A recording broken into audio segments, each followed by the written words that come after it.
are we creating demand or are we capturing demand? What is the strategic goal that it aligns to? You're creating a new way to think and a new way to operate.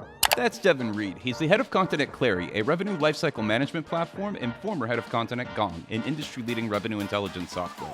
His content strategies help bring a company from 8 to 10 figures and solidify them as a category leader, while his personal brand, The Reader, has over 12,000 email subscribers and has made him 6 figures in revenue on the side. Every piece of content has a call to action. Every follower should be a podcast subscriber. Every podcast subscriber should be a newsletter subscriber. In our conversation, we'll discuss his framework for how you'll create content that addresses all of your readers' needs, his 5 questions you should ask to get executive buy-in, and his lessons from being a creator, navigating growth and burnout. I'm Tommy Walker, my guest is Devin Reed, and this is The Cutting Room.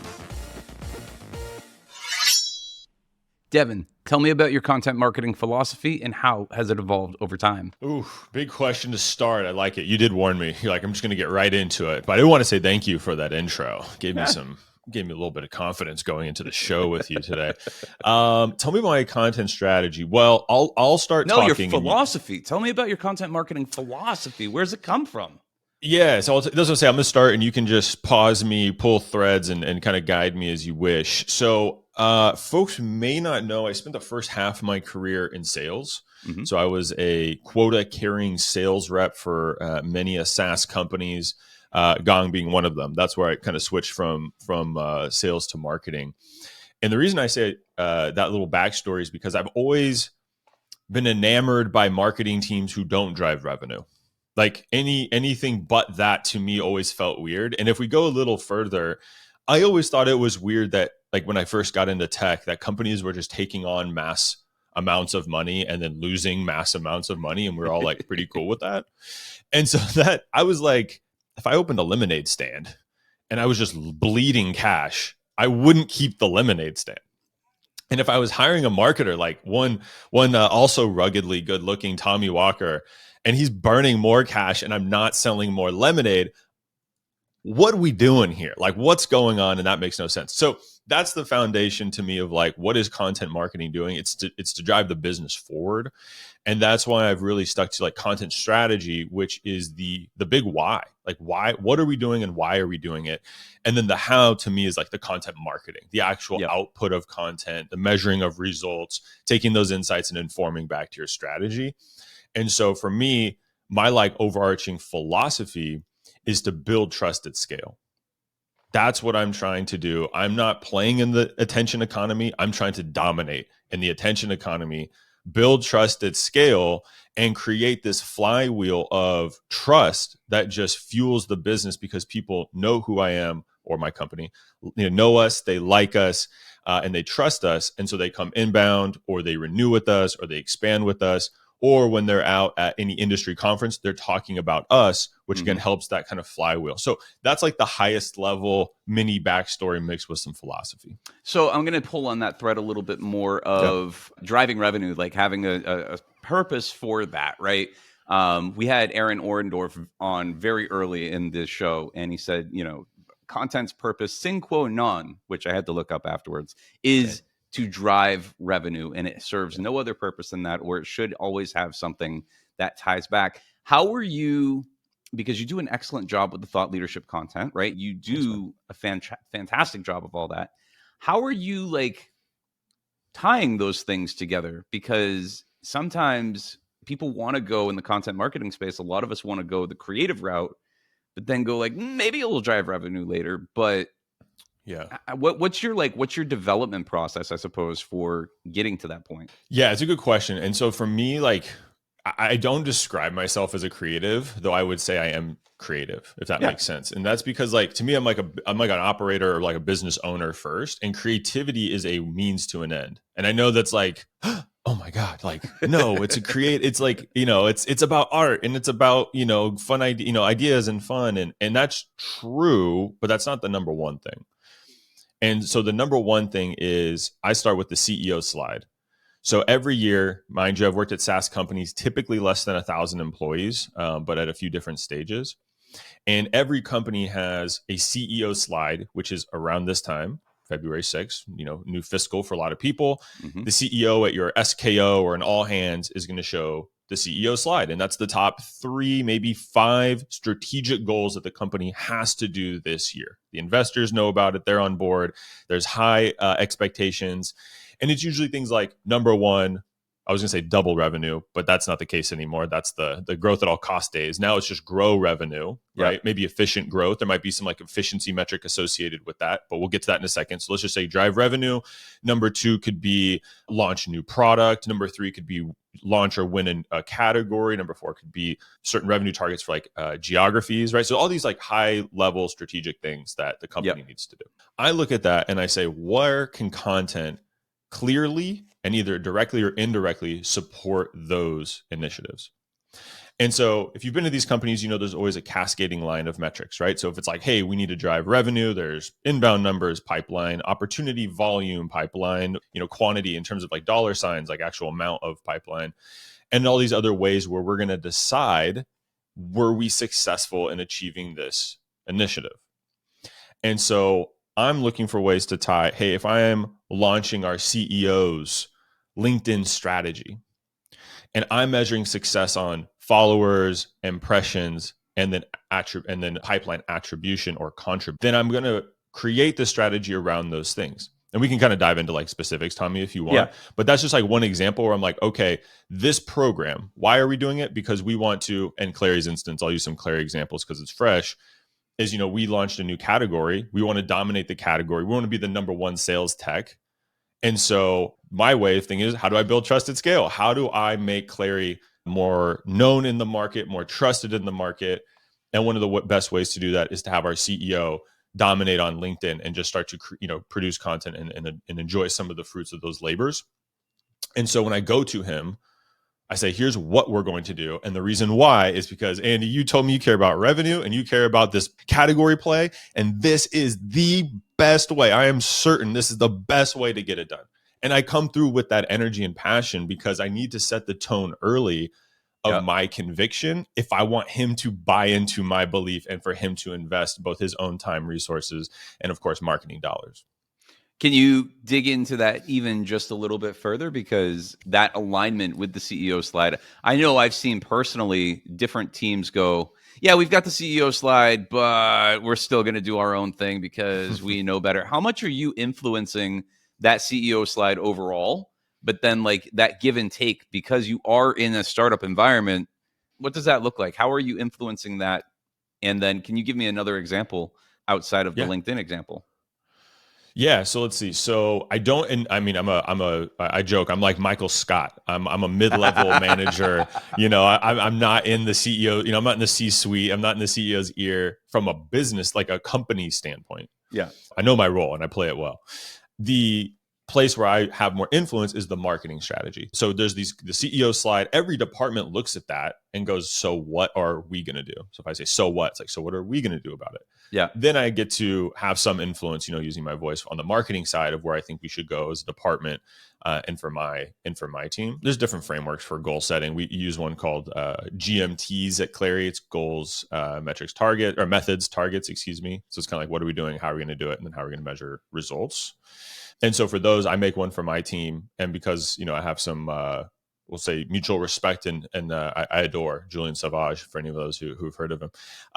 We have very honest conversations, and I'll say, hey, like, I don't agree that that's the best way to go about it, or I think measuring it that way is outdated. Here's how we should, consider it moving forward. And so for those who know me, or if you've listened for the last 5 minutes, I have no hesitation in sharing my voice. I try to be as pragmatic as possible, but I'm also understanding where I'm like, look, I don't expect to get my way all the time. Not at all. My job is to share my perspective and try to, I want to say enlighten people, but I want to be enlightened by them. Like, I want there to be a cross and a back and forth of like, Tommy, if me and you're in a room and maybe we're peers and I say, this is the way to do it. And you say, no, I think that's the way to do it. My goal isn't to convince you. Right. My goal is to understand your perspective to a point where I could repeat it back to you. And hopefully you could do the same. And then we can wrestle it out and see who can convince the VP or, whomever. Yeah. But that to me is like a true joy, because I get to go, hold on, maybe the way I've been doing it is a little outdated, or maybe that doesn't make sense based on the team we have today. So I know I'm kind of going down the rabbit hole, but it is a lot of give and take. It's not just like, I look at the CEO slide, tell my opinion, and then I make my plan, and there's, no hiccups. Well, I mean, and I think that's important for just modern management in general. You can't have strategy without management. You can't be a leader without actually being a collaborator. And that comes down to like smart hiring and a number of other things that we could absolutely go down that Yeah. rabbit hole. And maybe we can do a follow-up episode on just that. I want to stay within the format right now, though, because there is a process that comes with all of this, right? Let's kind of dig into the ideation element of that, right? So we've got the big broad goals. We know that we're going to be measuring against those. Now, when we start putting rubber to the road and going into the ideation phase all the way to the creation or the publication and distribution, tell me about that. What's that all look like for you? What's the life cycle of a piece of content? From the planning side is, we follow the kind of, again, there's a framework for everything. It's just which one do you subscribe to. We talk a lot about converting demand, capturing demand, and converting it. So like converting it into pipeline, right? So this is like the funnel on top of the funnel. And I am the top of the top funnel. And that's not a totem pole. That's just like, I live in top of funnel world, brand building, audience growth, pipeline, I'd say demand creation. And so what I'm looking at, Tommy, is, and my team has changed a lot here versus typically, because most folks wouldn't assume I also manage customer marketing. Mm-hmm. So I'm like content and strategy, content marketing, all this top of funnel stuff. Oh, and by the way, customer marketing is in there too. We have some of like traditional stuff like CAB, but then I'll also we'll do these like kind of like more branded stuff with customers, and our customer marketer will kind of help there. Yeah. But the framework that I use is that create, capture, convert, demand. And I'm primarily at the very top of that create aspect. And then I have some stuff that's on the capture. And so as I'm making my, quarterly, annual, half-year plan, whatever it is, I'm starting with, are we creating demand or are we capturing demand? Because that's really where we live. So that's the first thing. And then it's like, okay, what is the strategic goal that it aligns to? It aligns to category creation is a huge one for us here at Clari. That's like, it's literally in my title. So that's a big one for me. So a lot of the stuff is category specific.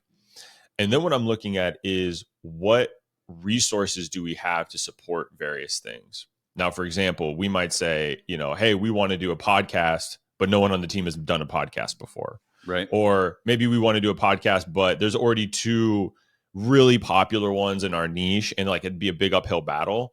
But maybe there's not a really great event series, and we know that people like to go to digital events, much like this one. And hey, Alina has actually ran events in the past. She's quite good at it. That to me is a more of like a let's go in that direction versus kind of make your plan in a vacuum of like what we wish we could do, right? Because then when, I think you kind of said like when the tire hits the pavement or whatever the phrase is, like things can go awry really quickly when you don't have the expertise that you kind of think you do or that you need. Yeah. And so from there, it's mapping out kind of like what are the goals for this project or channel? What are the other impacts it's going to have on either my content strategy or other folks in the business? And then we start to map out kind of like launch timelines and expected deliverables and stuff like that. And the podcast was one of them that we did right when I joined, because again, it's like, hey, what's a great way to say we're a thought leader? What's a great way to build credibility? It's to have it's literally to have the microphone in front of you and to have people listening to your way of thinking, your way of operating, and get folks to kind of buy into your world. That's what the category play really is. It's world building and getting people to subscribe to that. No pun intended. So anyway, I'll pause there. So the framework of creation, converting, and capturing, I haven't actually heard of that before, which is kind of surprising. Dig into that just a little bit more. Like, how are you thinking about when you start creating that? What are your sort of, what's the word? Your requirements of those types of pieces? So the requirements, I would say, probably start with kind of like outcomes. And, candidly, capture is often like capturing email address. So like it's not a perfect framework, in terms of kind of like how we consume content and kind of like, let's say consume content. So for me, the create, demand, when you think about thought leadership, that's what it really is doing. It is creating a new conversation, or it is reshaping an existing conversation. When you think about things like SEO, it is literally capturing existing interest. It's like how to launch a podcast, right? And so you're capturing that existing interest. And so when you're launching, again, a category, when you're wanting to be a thought leader and do that thought leadership play, you have to spend a lot of time and effort on the demand creation, because again, you're creating a new way to think and a new way to operate. So the ways that you measure that for me is it kind of depends on the channel, but There's things like for social media, it is followers, it's impressions, it's inbound overall. Like we can see web traffic from social. Web traffic's another good one. We can see web traffic from social, and we can just see if like overall inbound is going up. So to me, that's creating demand. Keep On going. the capture side, it's usually more of like gated content, gated events and stuff like that, where we're saying, okay, we're like really starting to track. We're getting kind of people a little bit closer to us, engaging with us a little bit more directly. Maybe it's via email, etc. And so then we're looking at, okay, let's look at our attribution model, whether that's sourced or influenced, and starting to kind of use, Salesforce, Tableau, all that stuff to say, okay, great. Are we moving people from the following you, subscribing to you, and like actually into some what I would call meaningful numbers, but really it's concrete, safer numbers, things that we all agree, hey, we set the attribution model, we're going to measure it this way. And now the numbers are starting to show. And then, of course, are those leads turning into revenue down the funnel? That, of course, you start working with sales development and the sales team to say, hey, are these the right leads? Are they the right amount of educated and all that good stuff? I think that's wonderful. And then how are you working with your sales team on the other side of all that to make sure that your stuff is all working? Because like you've got your metrics that you're looking at directly, but then it's like, I know just through our conversations in the past that you're actually caring about not just, hey, what are we doing directly, but like, what's that leading to down the road? Because you do come from that sales background. How are you sort of looking at all of that? And what are those conversations looking like internally? For sure. So I would say, okay, of all the, and it's kind of teasing the creativity. Like I love the creative stuff, but like marketing without revenue is like arts and crafts. It's like we were just doing stuff. And so is our arts and crafts paying off? And it has to. And so for me, I'm looking at the web traffic. Is web traffic going up? I like to look at direct. I know that none of it's perfect, right? But like I like to look at direct personally and kind of by source. Like I said, social media. Direct is such a slept on metric. Well, again, if I'm going to creating demand, my thought is, am I doing something? Am I putting something out that is causing Tommy to get curious and go to Clari.com? Like, is he punching it in to go learn more? Like, and I know then you get people saying, yeah, but Tommy is a client and he's just going to log into Clari and he's just going that way. So I gotta do this. I'm like, I don't know. Nothing's perfect. But the real thing that sales cares about is S0s. So is that a stage 0 opportunity, which is a meeting was booked? And then we look at stage 1, did a real opportunity come from it? So there was a meeting and the salesperson said, yep, I'll work this one. So those are like the two, I wouldn't call like early or lagging. They're like the medium, whatever the word medium, intermediary indicators are. Yeah. Which is like, okay, cool. We're getting the right people, right? We're getting the right people to come into the pipeline. Sales is reaching out. We have a conversation. At that point, I don't want to say I'm hands off. Marketing is not hands off. I personally am a little bit more hands off because it's like you're in a sales cycle now. My job is more like bringing it to this point. But we do, and we're continuing to work with our sales development team to make sure they're prepared when these MQLs come, they get that ping in Salesforce. Hey, these, MQLs are hitting your dash, that you have some context to the content, which is, hey, if there's this new gated guide, you know what it is, who it's for, and you can speak to it, eloquently. Same thing for digital events. And we partner on creating like templates for outbound sales calls and outbound email templates. Mm-hmm. And I've had a lot of success there because the other metric we're looking at is MQL to S1 conversion rate. And that is define S1 for me, please. Yeah. So it's MQL. Is this the right person doing the right things? Right.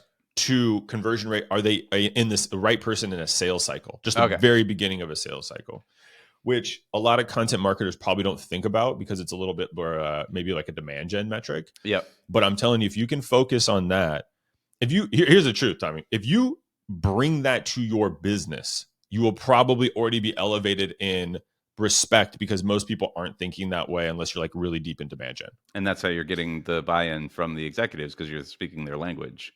Exactly. And that's a great topic I'd love to cover now or later is like marketing lingo. I can speak that all day and a lot of people can, but can you translate into business speak, which is like MQLs are not a business metric typically, not that I've ever really seen.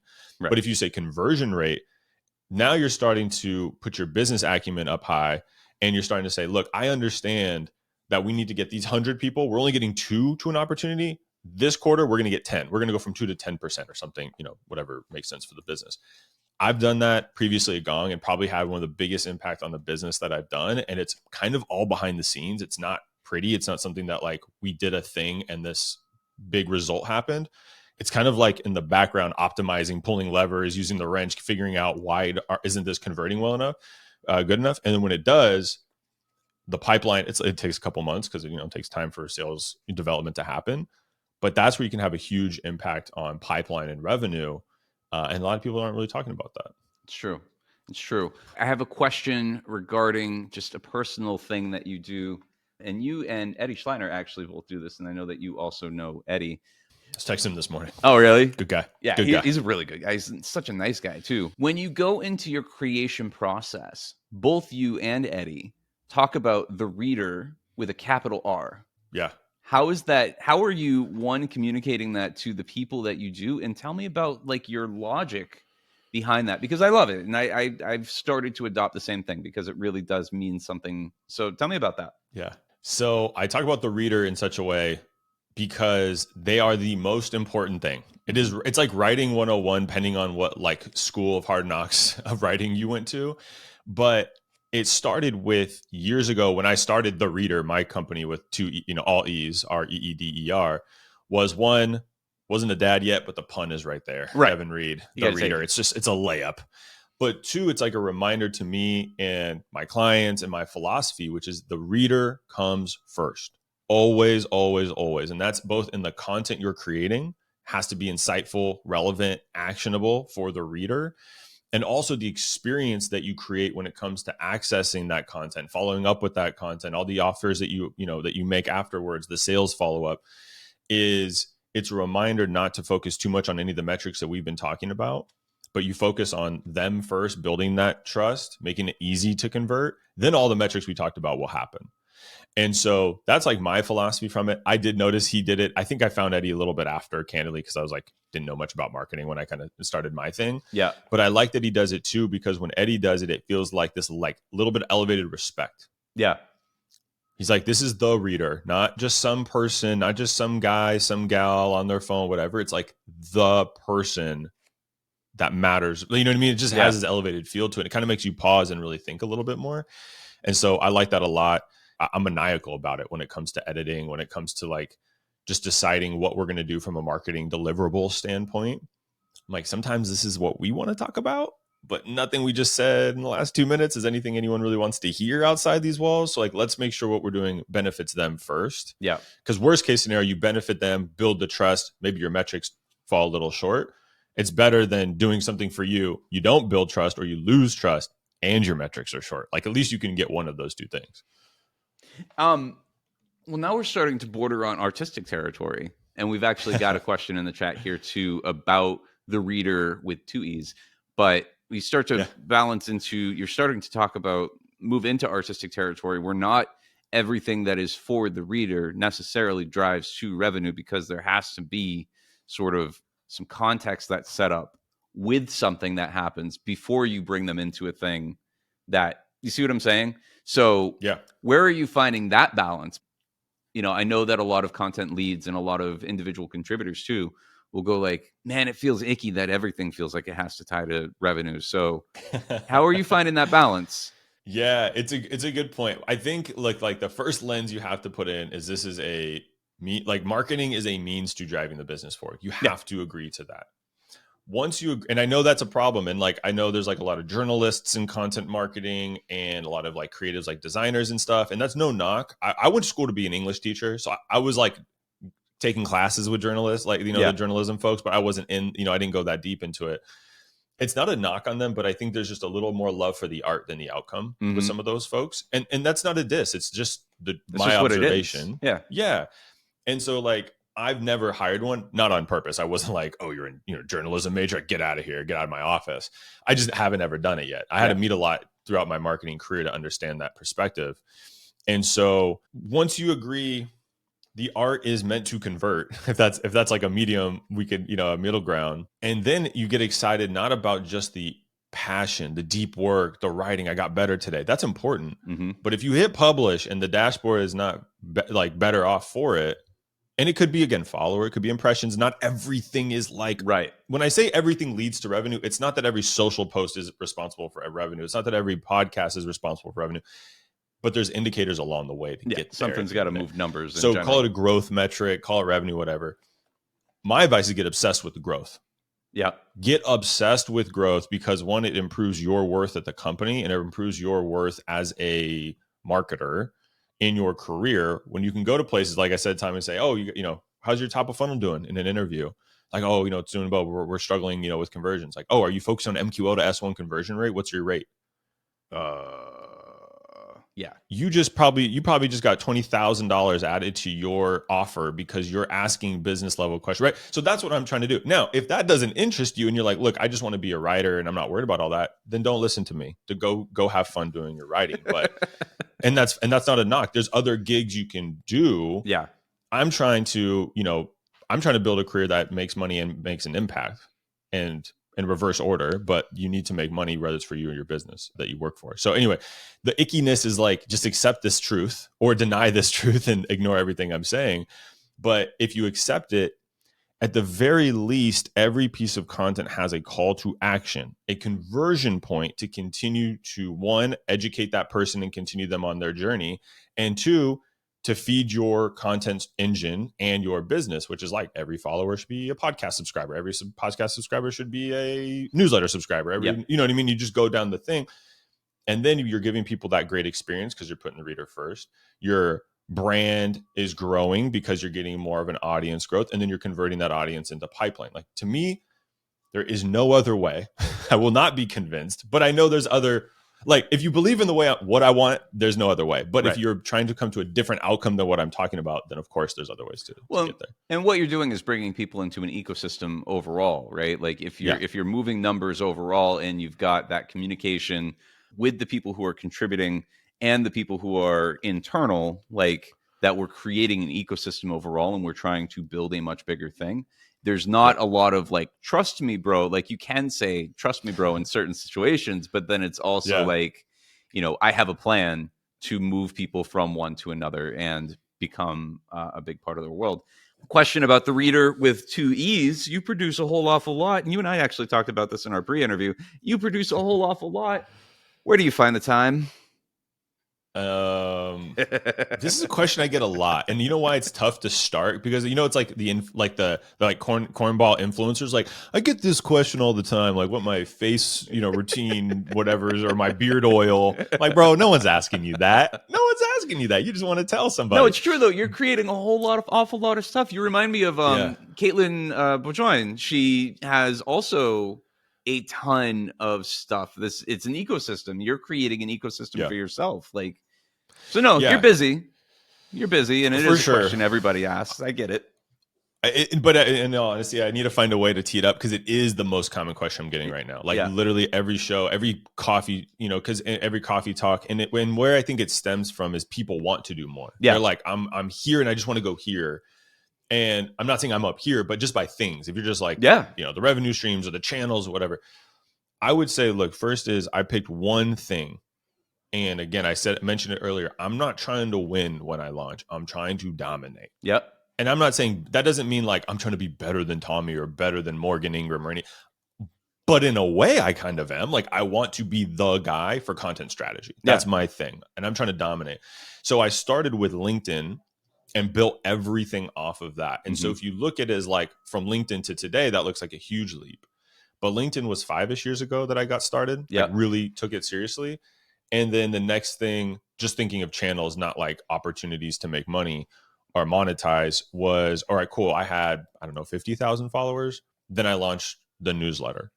And then when you have a newsletter, I launched a course because now I have 2 sets of audiences I can sell the course to. Okay, that went well. The book, I had 2.5 years of newsletter content.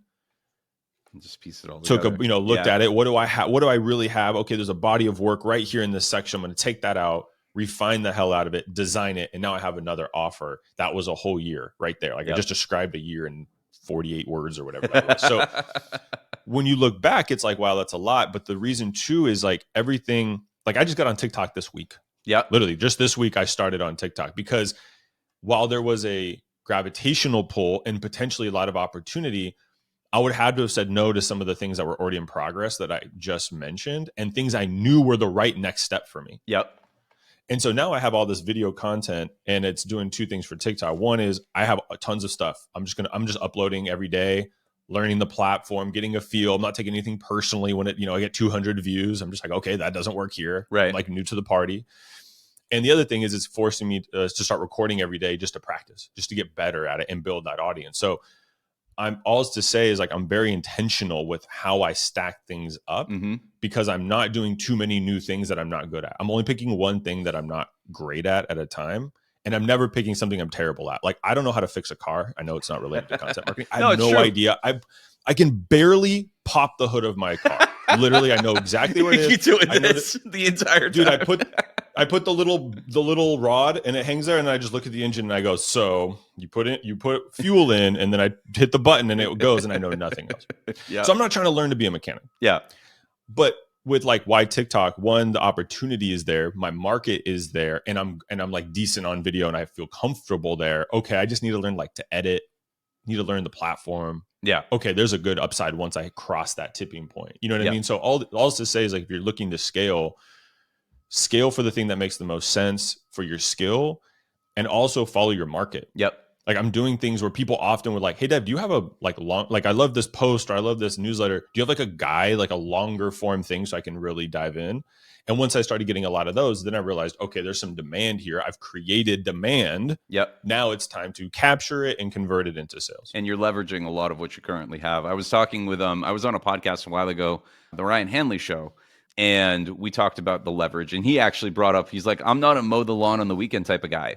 That's just not me. And I was like, yeah, I totally get that. And the other part I want to mention here too, and I think that this is important because you are a parent and you are also a husband. And when you and I talked about this initially, you talked about buckets where it's like you have to, not all buckets get filled equally all the time, right? Like some take more priority over the other. As a husband and as a father.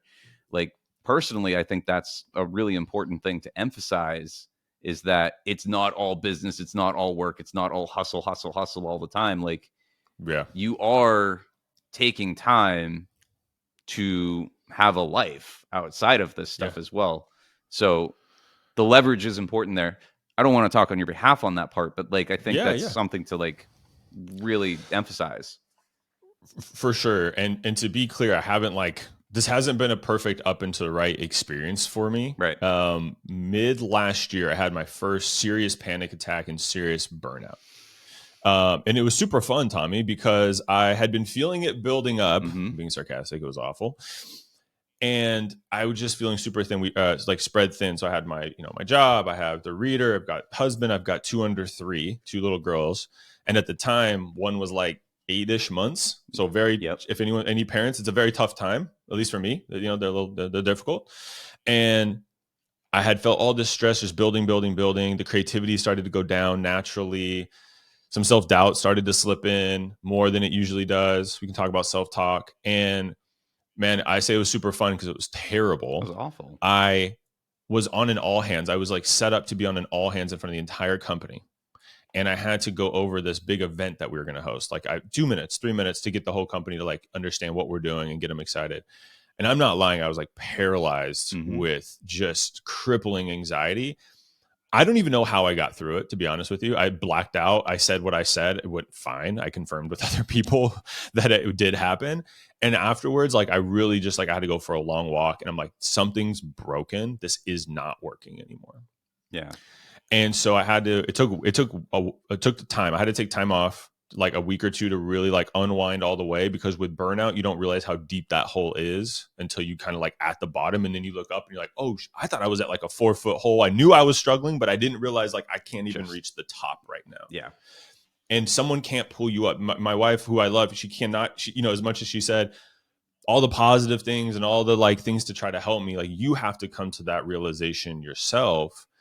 And I was listening to, it sounds kind of funny to switch to Matthew McConaughey, but I was listening to his book. Yeah. And I love Green Lights. If you're a fan of him or love the book, can't recommend it enough. Listen to it if you like Matthew McConaughey, because his voice is awesome. And just like the way he tells the stories is so good. But he had the same kind of experience. And he was dad, husband. He had his bucket for himself, which I didn't even have at the time mentally. I'm like, I don't even have a Devin bucket. I just have a work and family bucket. Yep. And then he was like producing stuff from a production house, and he was an actor. And he basically shared the similar experience where he realized he needed to cut some of those buckets. And so he was like, family's a non-negotiable, myself is a non-negotiable, and then I need to pick one thing to be great at. And so he stuck with acting, and he literally one call closed his own production firm, just closed it. Yep. And what it taught me through that experience was I was getting B's and probably C's in some of my buckets because I had too many buckets. Yep.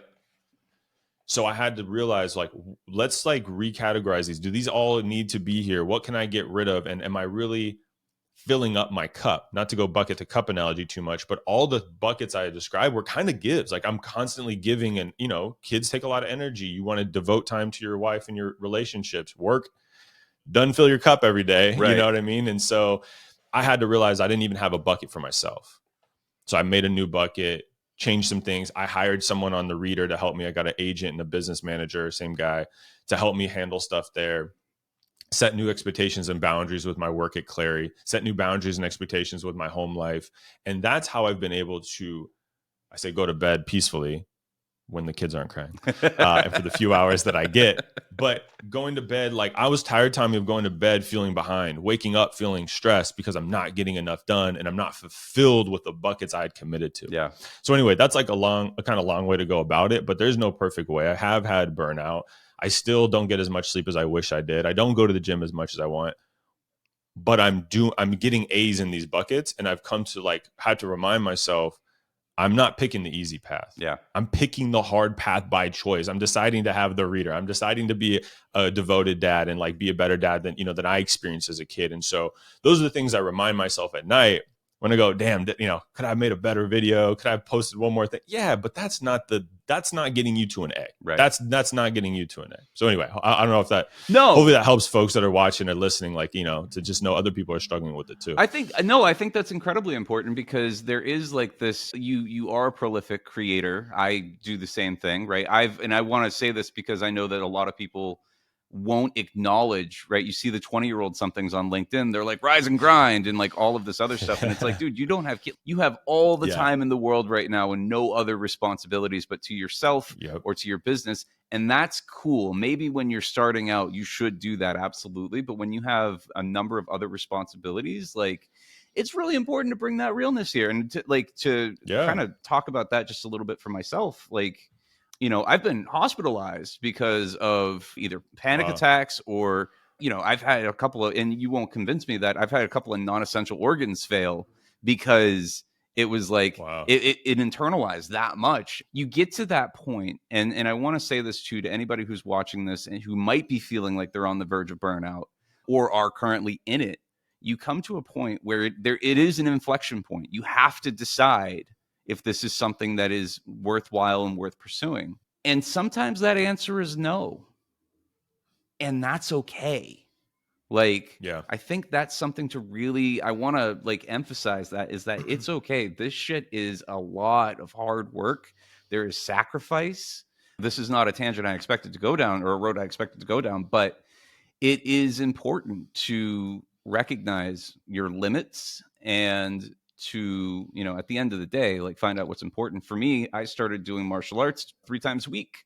That's non-negotiable now because if I'm not in good shape, the rest of it doesn't happen, right? Yes. If I'm not a good family man and, taking care of my family in the process, then the stuff that I'm doing with my business does not matter because one is supposed to support the other.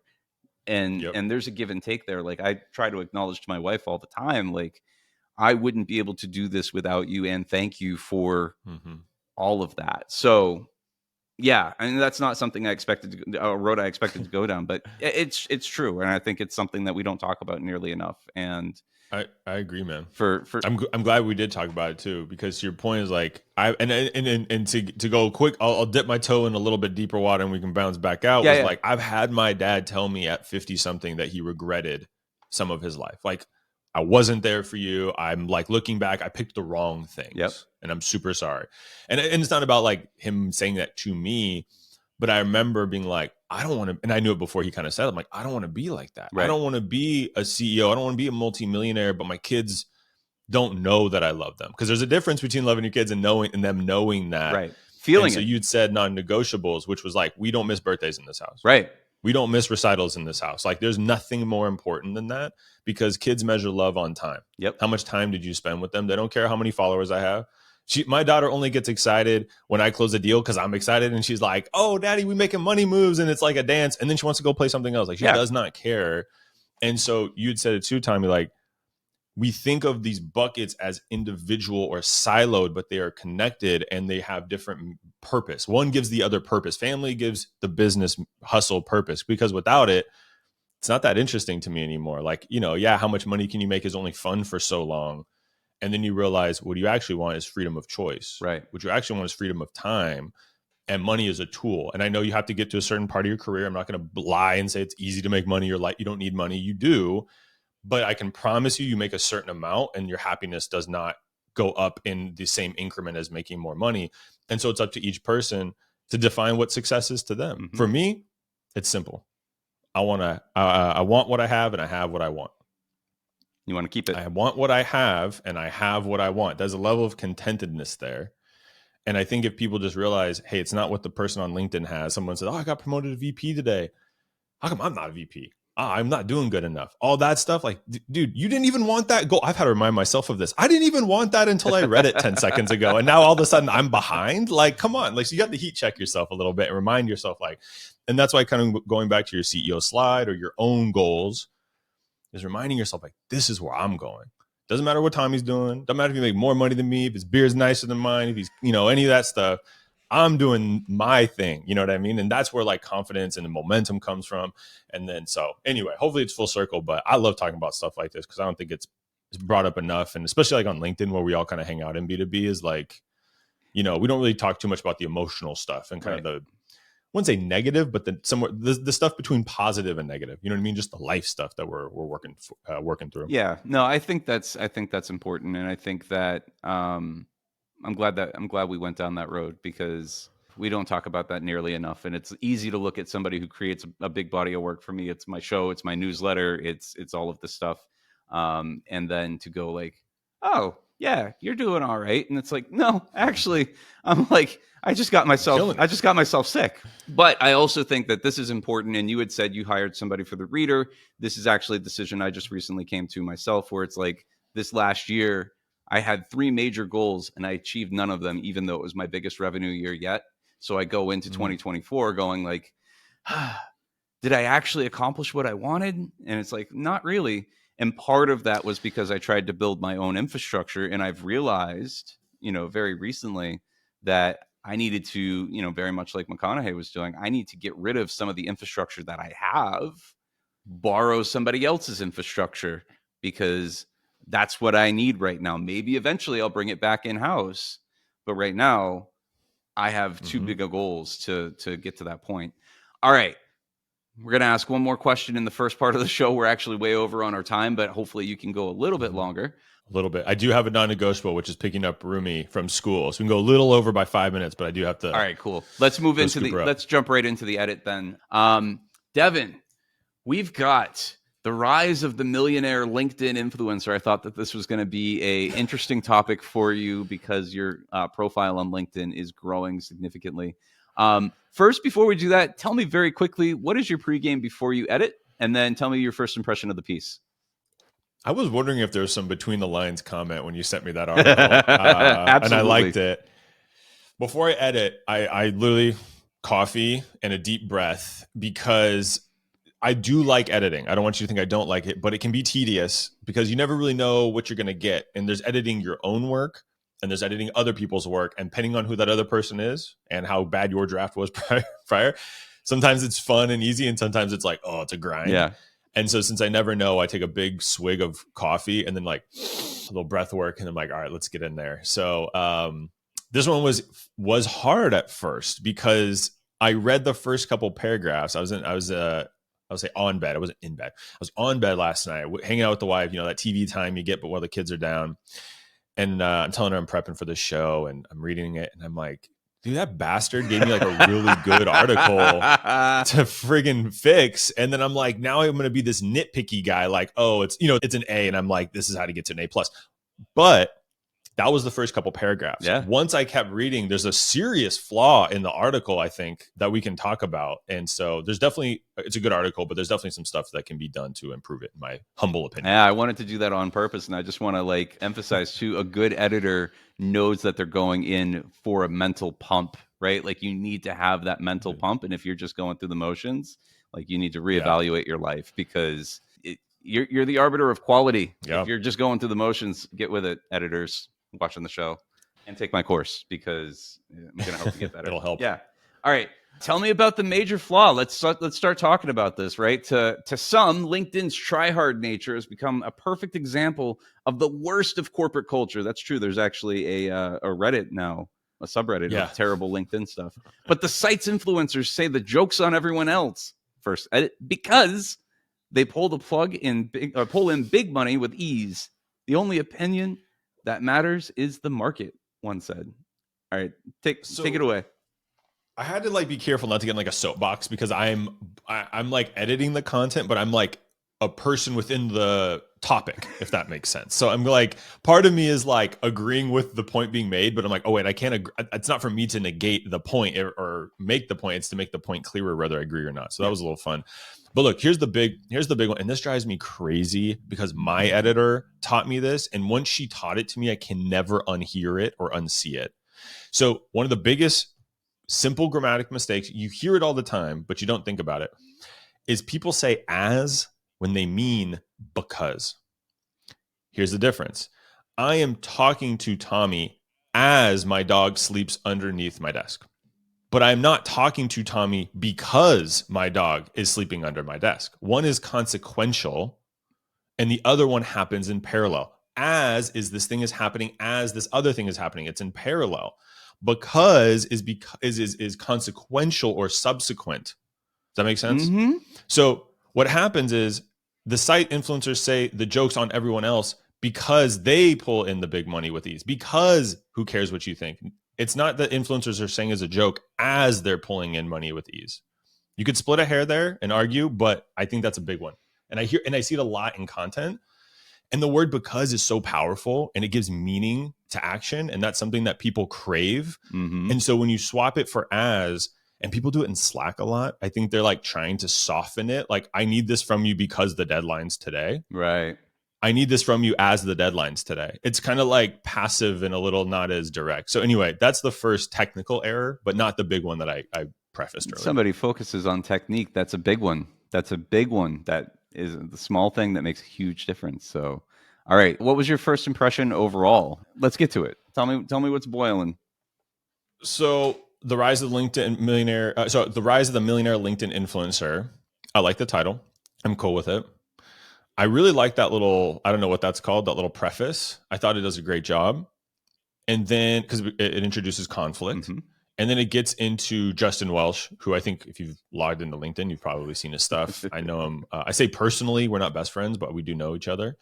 And so I was like, great. He's exactly the guy you want to start this article with, if it wasn't the reason the article was written in the first place. Mm-hmm. Because I could see him being the jump off point. Like, you run into Justin or you hear about him, and you're like, wait, what's going on? Right. And so overall, I actually liked this article a lot because I did not agree with all of it. Okay. And the reason being is there's two things that the author is doing. One is they're giving you this observational, exploratory view of LinkedIn right now, right? It's a little try hard, or it's safe because your picture and your name and your title is right next to your opinions. And it kind of goes into the ins and outs, pretty or ugly, depending on how you view the platform. Mm-hmm. And I thought that was really good. He also does, or he or she, I don't know why I said he. I think it just kind of reads maybe like a male wrote it. It was a he. If that's true or not. There's a lot of great stories and examples. So it's not just this expose on Justin, but there's a bunch of other examples throughout it. Yep. Which also leads to the problem within the article for me, It's not a through clear line of like dare I say journalism, despite my my words previously in the show. Again, I have nothing against journalism. I actually am trying to like learn a little bit more about it. So as I'm reading through it, I'm like, wow, this is really good. Until I get to, what section is it? I can't. There's a really good one under Justin's head, his headshot, where I put the phrase transition header. Yeah. And to me, it's not just a format thing, because if you do what I do, a lot of people like, you kind of flip through an article to like see what you're in for. Mm-hmm. And a lot of people skim subheaders. Just a little fun fact. I don't know if anyone thinks of it this way. I write the subheaders in a way that if you only read the subheaders, you would actually get a very good understanding of the article. same and way. Hopefully each one pulls you into the paragraph beneath it. And so because this one has there's no subheads, it's this big block, big blocky text, and it kind of looks like a lot to consume. But the challenge really is, Tommy, is he jumps from one thing to another without a subheader or even a transition sentence. And so the really, I want to say bad one, but it's not that it's bad, it's just an infraction, is if you control F, I think the word hate, where is it at the bottom here? I got it in my notes. Straight up hate me. If you put up hate, there's a quote, a really powerful quote on hate me. Yep. I've gotten death threats. People showed up at my house, said Butler, a black woman. I have people who straight up hate me. Emotions went up. Yeah. I don't know about you, but like a black woman being hated on, people showing up at her house, like that's scary. That's like my genuine empathy is high. Mm-hmm. And then the next sentence is, unlike other platforms, LinkedIn makes it explicit that the point of the creator program is to make money. Mm-hmm. I'm like, wait a minute, whoa. Like that's when I went like, the Dr. Dre was like, hold up. That's when I was like, hold on a second. You cannot leave that open-ended like that. Yeah. But you could put a transition sentence in there, and I put it in here. The reader deserves, it was just funny, I put the reader with the capital R before we talked today. Something of it deserves something more. So like, and even if it was a transition of like, can a place of hate and sometimes disgust also be a great moneymaker? ? Mm-hmm. Subheader, despite challenges, people are pushing through and making money, right? So like, that's off the cuff, but you get the idea. Yeah. And he does this a lot in the article, where there's these really good 2 or 3 point paragraphs, story, observation, and then there's no transition to the next story, observation. And so that was my qualm. Like as I read it, it actually got a little exhausting as the reader, because I'm having to piece through like, oh, we're in a new chapter. Oh, he's talking about something else now. And so my tool or tactic would be that transitional header, or just something in big bold, those big bold letters, or larger letters that say, hey, that signals something is ending and a new thought is forming. And that also continues to rehook me every couple paragraphs. Yeah, I think that's important. I think about it in terms of like a lot of, this one did a really good job of what I call waterfall reading, where everything sort of flows pretty well into the next. But in a lot of subheaders, right, and this one didn't have it, a lot of subheaders will have a roller coaster effect, right? You kind of ramp up. You hit the apex, you go down. You hit the next subheader, and then it goes up, goes down. And I think that this could have benefited exactly like you said with some of those subheaders or just breaks, where this is a really solid apex moment. But yeah, you can't just brush over it. You have to like transition me. I'm saying the same thing you said, but you have to like acknowledge the feeling you just evoked instead of just relying on your solid turns of phrase, which this is a lot of solid turns of phrase. But maybe there's some structural stuff that can make it just a little bit stronger. And that's why I didn't light it up. Like, because if I was editing this, I actually wouldn't rewrite the things. I would like drop these notes in, and I would get on a call with this writer if I was like the head editor for our chief editor for this one, because it deserves a conversation, because it's like, it's very close to great in my opinion. It's very close, but there's some structural things. And whenever I use the word structural, I'm like, I'm not doing that right now. Like in the doc, that gets ugly and hard to communicate. I'm like, I'll get on a call and explain it to you, much like me and you just did. And then at the end, I would tell the writer, like, what's your promise? What is the title promise that you made? And that is to explore LinkedIn millionaire influencers. And after you put in your headers, I'd say go through each header and go, are you delivering on that promise? Yep. Because there's times where you kind of just cooking LinkedIn right now. Like you're kind of just ragging on the platform and you're not really tying it into money. And so that was the only thing I kind of wrote in my notes here. was, the list kind of just goes on and on, but what's your main purpose? It loses sight that the article is about people making money on LinkedIn. And I think because of the reasons we talked about, it kind of, when it does this, it's divvying away from the promise for like good observational. Like a lot of stuff is true about LinkedIn. I'm not going to negate it. Right.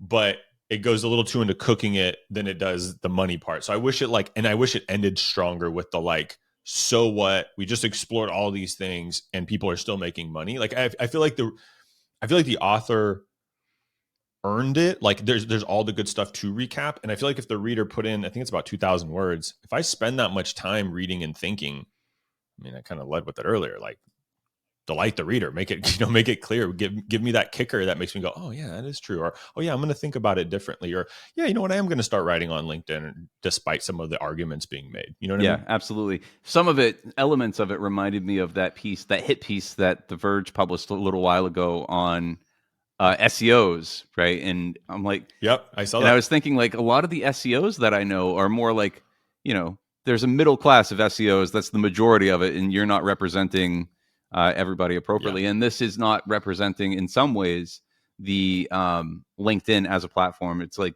in some ways it's very clear that they're not part of the ecosystem and like doing their best to, be a part of it. So anyways, I like that. Because as an insider, that was what I led with. Like as an insider and like I'm in LinkedIn and I'm using it and stuff, it felt like someone looking in at LinkedIn, kind of talking shit about it, but people are making money, so I guess it's all good, and kind of bouncing out. And it was like kind of I don't want to say a hate piece, but it felt kind of like a diss record, And so I was like, I do and don't like it. If that's your intention, I think you did a good job. But if you're really, again, going back to the promise of the title, I think they swayed a little bit. Yeah. And there's a filmmaking concept, and I know you got to go pretty soon here, but there's a filmmaking concept for anybody who wants to get into it. Read the book Save the Cat by Blake Schneider. Amazing. There's a premise or a concept that he calls the promise of the premise. And that's basically when you go to the movie, that's what you're looking for. And if a movie doesn't deliver on the promise of the premise that you set, then that's what ends up making it a bad movie, whether or not you even realize it. You could have beautiful shots, but if it's not delivering on the premise that it said, it might not actually be as good as they want it to be. And you see that true of movies, and you see that true of this type of work. And let's not do that anymore. Devin. So real quick, hold on, can I add to that? Yeah, absolutely. So I did not know that existed. There's no new ideas. Any new idea I think I have has already been written 50 years ago at least. But there's a concept of based on that, Tommy, that I call time to payback, which is that when did that promise paid off is the time. And so on the article, when do I get my first payback of like the first insight for a LinkedIn millionaire?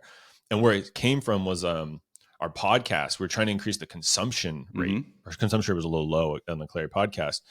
And so, we can make that shorter. That's like the go-to thing. I'm like, no, it's not that the content's too long. We're probably not, the payback is taking too long, or the payback is never happening. And so people are leaving the podcast to go get another promise and have it fulfilled. So that's where it came from. Maybe it's a time for something for a different episode, but like a last little tactic to think through is like, what is that title promise or the promise of the premise? And how quickly are you paying it off? And ideally it's throughout the article. It's not just one big payoff, but anyway, something to think about that's been top of mind for me. You'd like, if you're thinking that way, you'd like Save the Cat, because basically within scripts, filmmakers will have certain beats that happen within certain percentages of the total time of the film. I graduated from conservatory and did a lot of film stuff, but like the inciting incident will always happen right around the 15 to 20 minute mark, depending on the overall thing. You got to set the world, and then it's like, here's the inciting incident, and here are all the things that happen. The first pinch point happens at a certain point. The midpoint happens at the midpoint in the movie, and something changes like dramatically. There's a lot of stuff that goes into it. So you'd love that from a structural perspective. I do like and that. The reason why that's important to think about the time to pay off on all of these things is that we, as people who have been consuming stories for thousands of years, right, we're used to a certain pace. Certain information comes at a certain point, and when that stuff doesn't happen, and I think, and this is stuff I talk about in my seminar, not to plug the seminar, but things happen at a certain pace, and if that pacing is off, or you're not delivering on certain things that you set up, then things feel off. They feel wrong. And when something feels complete, it's because you've hit all of these points that were pre-programmed to feel, because that's just what we've consumed, the media we've consumed over the years. Anyways, I like it. We I like are that. at the very end of our time here. Devin, do you have any words of wisdom to share with our audience before we end the episode? I am trying to be more honest and vulnerable. Well, when I say honest, that sounds like I lie a lot, but I'm trying to be more upfront Authentic. and vulnerable. Authentic, yes. In the non-buzzwordy always. sense. Sure. In the non-buzzwordy sense, in the honest sense. Yeah. I am based on what we talked about, if you're still listening, the thing I would say is, like, if you have a project, a channel, a goal, something that you're thinking about and you're nervous, you're getting those butterflies in your stomach because you're unsure, my best advice is to bet on yourself. And I know that sounds cliche, but the truth is all the great growth that's happened both in my personal life and in my career has been ignoring the butterflies or just pushing them down for a little bit, putting some trust in myself, betting on myself, and going for it. Because if a lot of times we think of the what if it doesn't work out? What if it fails? What if Tommy Walker reads it and he comments super nasty things about me? And we often prevent ourselves from doing those big leaps and taking those bets on ourselves and those risks because we're worried about the what if. So finish the what if game. What if it is successful? What if I publish the show and I get another opportunity? What if Tommy Walker becomes my biggest fan because he sees my work and he likes it?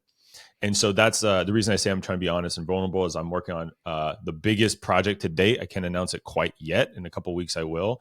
But I'm in these modes of, like, I almost didn't do it. I really had to push myself.